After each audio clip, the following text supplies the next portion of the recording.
अस्सलामु अलैकुम वरहमतुल्लाहि वबरकातुहू। आज की वीडियो में हम समझेंगे हलाल जानवर में हराम चीज़ें कौन कौन सी हैं। यानी जिस जानवर को आप कुर्बान कर रहे हैं यकीनन वो हलाल है, लेकिन हलाल जानवर में भी कुछ चीज़ें हराम हुआ करती हैं जिनको शरीयत तौर पर खाना या इस्तेमाल करना नाजायज़ होता है। तो आप उन चीज़ों को समझ लीजिए। और ऐसा नहीं है जो चीज़ें यहाँ गिनवाई जाएंगी कि उन चीज़ों को कौन इस्तेमाल करता होगा। यकीनन हमारे माशरे में वो चीज़ें बहुत कम इस्तेमाल होती हैं, लेकिन दुनिया बहुत बड़ी है, हर तरह के लोग हैं, हर जगह जो है मुसलमान भी हैं अल्हम्दुलिल्लाह। तो ऐसे वक्त में हमें समझ लेना चाहिए कि हराम चीज़ें कौन कौन सी हैं, क्योंकि बहुत सी जगहों पर जगह और माहौल बदलने की वजह से बहुत से लोग इन चीज़ों को इस्तेमाल करते हैं। तो कौन कौन सी चीज़ें हैं उनको समझ लीजिए। नंबर एक पर है खून। हलाल जानवर के को जब कुर्बान किया जाएगा और जब उसका खून बहाया जाएगा तो वो बहना वाला खून जो होगा वो नाजायज़ और हराम होगा। किसी भी तौर पर आप उसको जमा कर लें या इकट्ठा कर लें, कहीं रोक लें, फिर उसको खाएं या पिएं, तो ये नाजायज़ है। और आप ये सोचेंगे कि खून कौन खाता होगा या कौन पीता होगा, दुनिया बहुत बड़ी है, मैंने अर्ज़ किया बहुत सी जगहों पर लोग इस खून का इस्तेमाल करते हैं।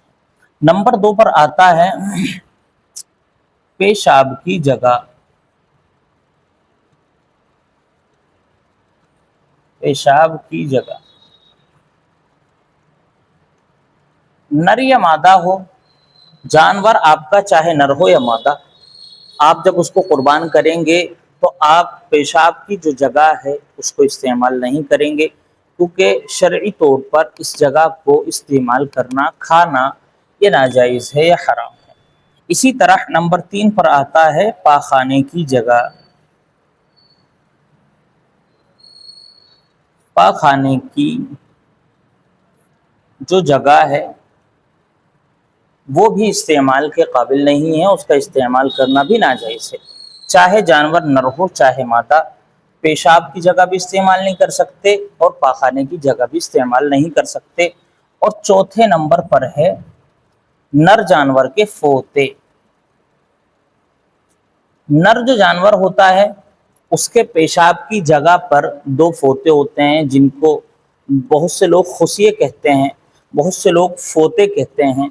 तो याद रखें, ये जो दो फोते हैं आप हलाल जानवर में भी इनको इस्तेमाल नहीं कर सकते, शरई तौर पर ये नाजायज़ और हराम हुआ करते हैं। इसी तरह नंबर पाँच पर आता है गदूद। गदूद ये जमा हुआ खून हुआ करता है, जानवर के एक हिस्से में जमा हुआ खून होता है। इसको आप और हम अपनी ज़बान में गदूद कहा करते हैं। तो जानवर के अंदर जो गदूद नाम की चीज़ है, याद रखें हराम है, इसको इस्तेमाल नहीं कर सकते, तो कोई भी शख्स इसका इस्तेमाल ना करे। इसी तरह नंबर छः पर आता है मसाना। मसाना कहते हैं बदन की उस जगह को जहाँ पर तमाम ही जानवरों का या इंसानों का भी पेशाब जमा होता है। तो जहाँ पेशाब जमा होता है उस जगह को मसाना कहा करते हैं, और जाहिर सी बात है नापाक और गंदी जगह है। तो आप और हम या कोई भी इंसान इसको खाए, ये इस्तेमाल करे, शरई तौर पर ये नाजायज़ और हराम है, शरीयत इसको मना करती है। तो हलाल जानवर के अंदर जो ये मसाना नाम की चीज़ होता है ये नाजायज़ और हराम होता है। और नंबर सात पर आता है पित्ता। पित्ता नाम की चीज़ जो जानवर में या इंसानों में भी होती है चीज़, तो जानवर की जो चीज़ है हलाल जानवर है, हम उसको कुर्बान कर रहे हैं और कुर्बानी के लिए हम उसको गोश्त भी इस्तेमाल करेंगे। लेकिन ये सात चीज़ें ऐसी हैं कि हलाल जानवर में भी हराम हुआ करती हैं, गलती से भी इसको इस्तेमाल ना करें वरना आप गुनाहगार हो जाएंगे। तो याद रखें ये सात चीज़ें हैं, इनको सही तौर पर समझ लिए जाए और इनसे खुद भी बचें, दूसरे लोगों को भी बचाएं। अस्सलामु अलैकुम व रहमतुल्लाहि व बरकातुहू।